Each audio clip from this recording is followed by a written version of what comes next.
नमस्कार, मैं हूं आंचल सिंह और आपका स्वागत है हमारे चैनल पर। गलवान घाटी में जो कुछ भी हुआ उसकी नई जानकारी सामने आ रही है कि किस तरीके से बिहार रेजिमेंट के वीर जवानों ने बरसते पत्थरों के बीच चाइना की पोस्ट कैसे उखाड़ फेंकी थी। तो इसी विषय पर विस्तृत जानकारी के साथ हमारे साथ हैं राजनीतिक विश्लेषक पवन त्यागी। सर, आपका बहुत बहुत स्वागत है हमारे चैनल पर। सर, जिस तरीके से हमने देखा कि बिहार रेजिमेंट का जो शौर्य, जिसकी गाथा आज पूरे देश में गाई जा रही है, और इस वक्त जिस तरीके से उन्होंने लोहा लिया और हमने देखा कि किस तरीके से चाइनीज सैनिकों को मौत के घाट उतारा और वहां लाशें बिछी हुई थी, जो पेट्रोलिंग पॉइंट 14 की बात हो रही है, आप इस पर क्या कहेंगे? देखिए, बिहार रेजिमेंट का इतिहास है, कारगिल भी। किस तरह से कारगिल में इसी बिहार रेजिमेंट ने अपनी शौर्य का परिचय दिया। पहाड़ी की चोटियों पर ये किस तरह से गोलियों की बारिश में दुश्मन के बंकर में घुसकर उन बंकरों को उड़ाया और विजय प्राप्त करी।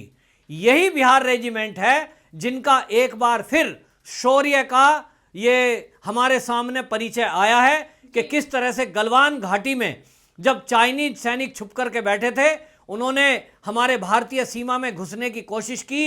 एलएसी के पार उनकी जैसे कि एक नीति रहती है कि धीरे से अंदर घुस जाएं, फिर कुछ दिन वहां स्थिर हो जाएं, फिर उसके बाद उस जमीन पर अपना दावा पेश करें कि ये तो हमारी है, यहां तो हम 2 साल से बैठे हैं, यहां हम 3 साल से बैठे हैं। लेकिन इस बार जब भारत के ये सैनिकों को पता लगा कि चाइनीज सैनिक लद्दाख क्षेत्र में एलएसी पार कर कर और हमारे क्षेत्र में जहां ये तय हुआ समझौता है कि आप ये जो पॉइंट हैं, पेट्रोलिंग पॉइंट जिनको बोलते हैं, 1 से लेकर 16 तक, कि आप आइए और दोनों तरफ के सैनिक अपने एलएसी से आएंगे, निरीक्षण करेंगे, दोनों में से किसी को नहीं रुकना, क्योंकि ये तय हुआ एलएसी के अंदर का एरिया कि इस पर कोई नहीं रहेगा।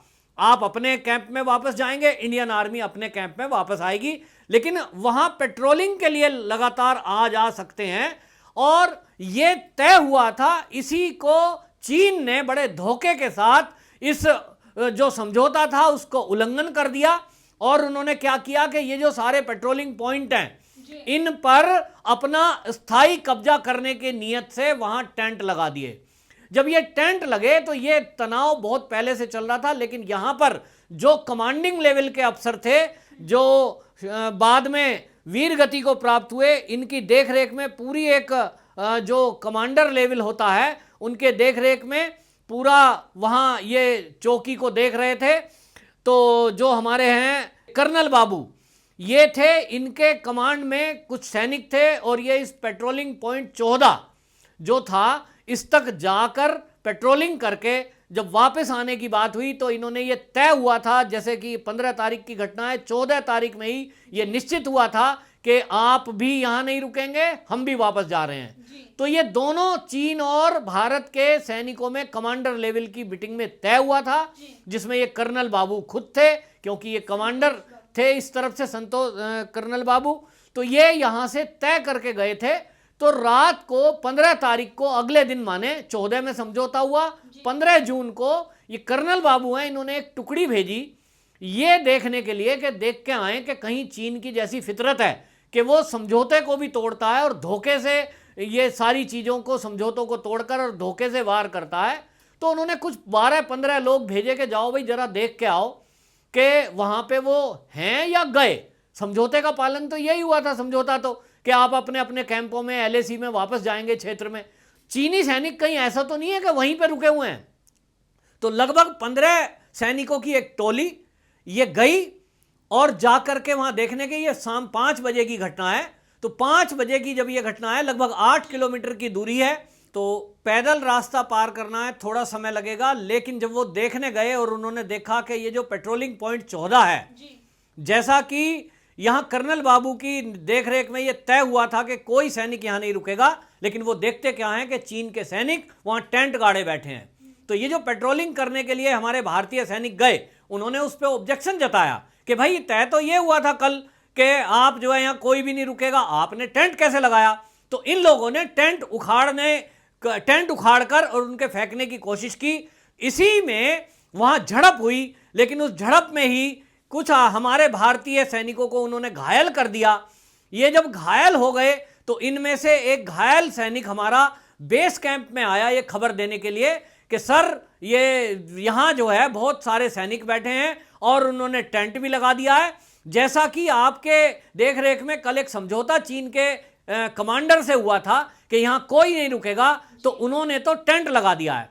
ये कर्नल बाबू को जब ये खबर मिली तो इन्होंने ये कहा, क्योंकि कर्नल बाबू के साथ जो काम कर चुके हैं ऐसे सेना के पूर्व जो सैनिक हैं वो बताते हैं कि ये बड़े शांत भाव के थे अफसर। तो इन्होंने कहा देखिए भाई, जिस अफसर से मेरी कल बात हुई है वो समझौता मेरे से हुआ है, तो मैं उससे खुद बात करने जाऊंगा। जबकि हमारे सैनिकों ने यह कहा कि नहीं सर आप ना जाइए ऐसे में, क्योंकि आपके रैंक का व्यक्ति का जाना इस समय ठीक नहीं है, रात्रि हो चुकी है और उनके इरादे हमें ठीक नहीं लग रहे हैं, क्योंकि उन्होंने टेंट ही नहीं गाड़ा, वहां लगभग 50 के करीब सैनिक भी हैं, तो आप ना जाइए। लेकिन फिर भी कर्नल बाबू ने कहा कि नहीं मैं खुद जाऊंगा, क्योंकि मेरी अफसर से बात हुई है। ऐसे कैसे वो विश्वासघात कर सकते हैं, और मैं उस अफसर से खुद बात करूंगा, आप में से कोई भी गुस्सा ना करे। वो जो सैनिक घायल होकर आया था उसने बताया कि हमारे जो 15 सैनिक गए थे सर, उन्होंने सबको रोड से डंडे से मारा है, वो लहूलुहान है, बहुत सारे उसमें से वहां गिरे पड़े हैं। तो ऐसे में जाते ही वहां हमको उनका मुकाबला करना है, तो हमें बहुत सारे सैनिक लेके जाने, आप ना जाइए, हम उनका टेंट उखाड़ फेंकेंगे।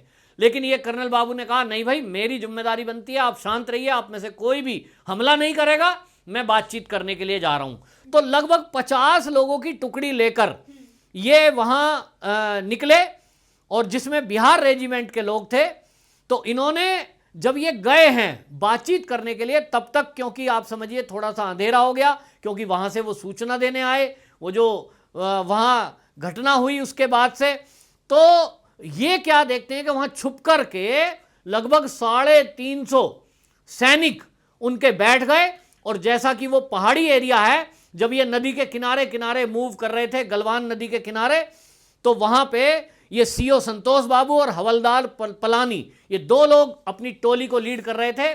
उसमें 50 के करीब लोग थे, और 50 भी संख्या आप समझ लें कि उसमें जो सिग्नल कोर होती है, सिग्नल कोर सेना की वो कोर है जो वायरलेस मैसेज वगैरह रिसीव करती है, दूसरे दुश्मन की भी जो वायरलेस मैसेज हो रहा है उसको इंटरसेप्ट करने के लिए काम करती है।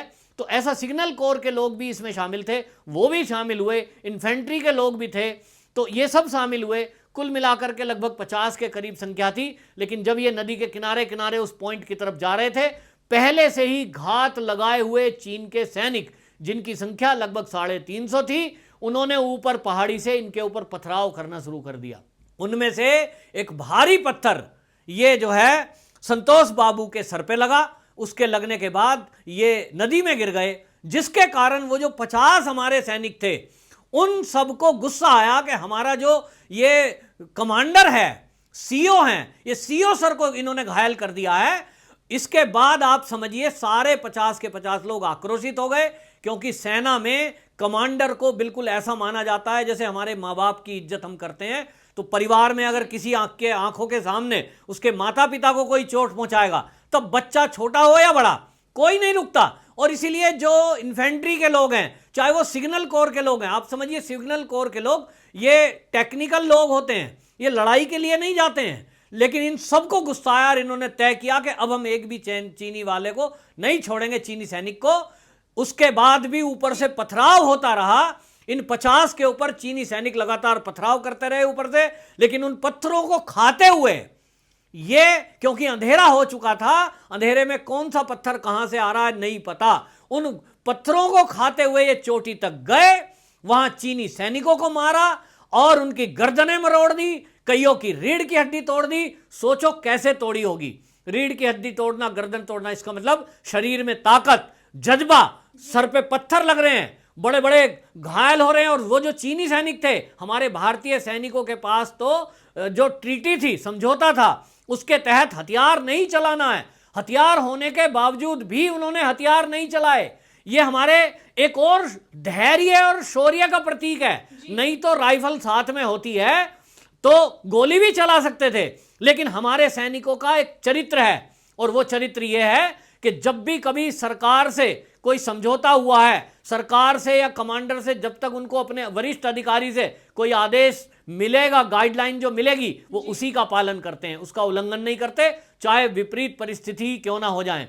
और क्योंकि उनको यह निर्देश था कि सरकारों का समझौता है, जो कि हुआ तो कांग्रेस के टाइम में था कि एलएसी के 2 किलोमीटर के दोनों तरफ कोई भी सैनिक गोली नहीं चलाएगा।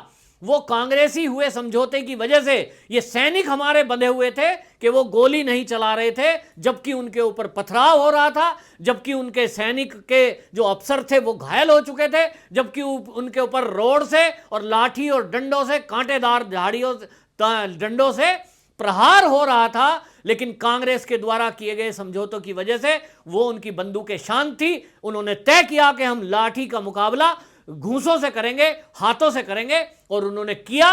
तो 20 हमारे सैनिक वीरगति को प्राप्त हुए इसी युद्ध में। लेकिन उन्होंने इस मल्ल युद्ध में लगभग 50 से ज्यादा चीनी सैनिकों को मारा ही नहीं, बल्कि उनका टेंट भी उखाड़ फेंका। जिस बात को लेकर के ये लोग बिहार रेजिमेंट के 16 बिहार रेजिमेंट के लोग चले थे कि हमें चीन के सैनिकों को पॉइंट 14 से पीछे खदेड़ देना है। समझिए 350 सैनिक चीन के थे, इधर केवल 50 की टुकड़ी है जिसमें ऑफिसर घायल हो चुका है। ऐसे में निर्णय कौन लेगा? स्वयं निर्णय लेकर के उन्होंने अपने धैर्य का भी परिचय दिया कि बिना गोली के लाठी और घूंसों से उन्होंने चीनियों को उखाड़ फेंका।